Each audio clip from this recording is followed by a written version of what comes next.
Hello friends, welcome to S cube lifestyle. இன்றைக்கி வந்து நம்ம மஷ்ரூம் கிரேவி தான் பண்ண போகிறோம்.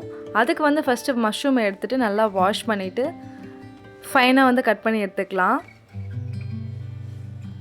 நெக்ஸ்ட்டு வந்து 2 பெரிய வெங்காயம், 2 தக்காளி இதெல்லாத்தையும் ஃபைனாக சாப் பண்ணிவிட்டு 2 பச்சை மிளகா, இஞ்சி பூண்டு பேஸ்ட்டு, கருவேப்பிலை, கொத்தமல்லி எடுத்துக்கலாம். நெக்ஸ்ட்டு கிரேவிக்கான மசாலா ஐட்டம்ஸ் என்னென்னு பார்த்துடலாம்.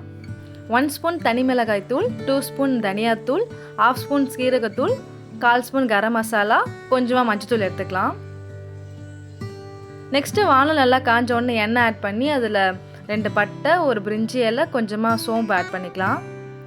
நெக்ஸ்ட்டு வந்து நம்ம கட் பண்ணி வச்சிருந்த வெங்காயம் ஆட் பண்ணி நல்லா பொன்னிறமாக வதக்கி எடுத்துக்கலாம்.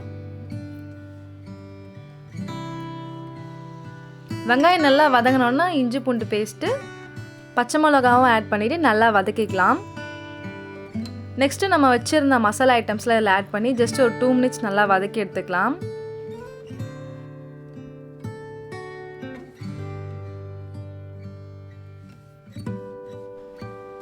நெக்ஸ்ட் இதில் கொஞ்சமாக கருவேப்பிலை ஆட் பண்ணிவிட்டு நம்ம கட் பண்ணி வச்சுருந்த தக்காளியும் இதில் ஆட் பண்ணிக்கலாம். தக்காளி நல்லா வதங்கட்டும். நல்லா வதங்கினதுக்கப்புறம் நம்ம கட் பண்ணி வச்சுருந்த மஷ்ரூமையும் இதில் ஆட் பண்ணிக்கலாம். ஜஸ்ட் ஒரு 1 மினிட் நல்லா வந்து பரட்டி விட்டுக்கோங்க.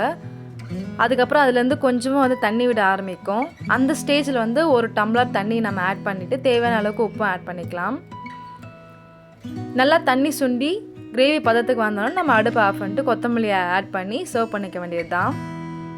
ஸோ உங்களுக்கு இதுவே வந்து ட்ரை ரோஸ்ட்டாக வேணும்னா கிரேவி நல்லா ட்ரை ஆக்கிட்டு இதில் ஃபைனலாக வந்து பெப்பரை ஆட் பண்ணிக்கோங்க.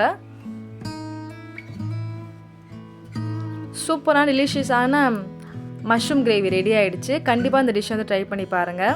நம்மளோட சேனலை சப்ஸ்கிரைப் பண்ணாதவங்க ப்ளீஸ் சப்ஸ்கிரைப் பண்ணிக்கோங்க. இதோடு நான் கிளம்புறேன். பாய்.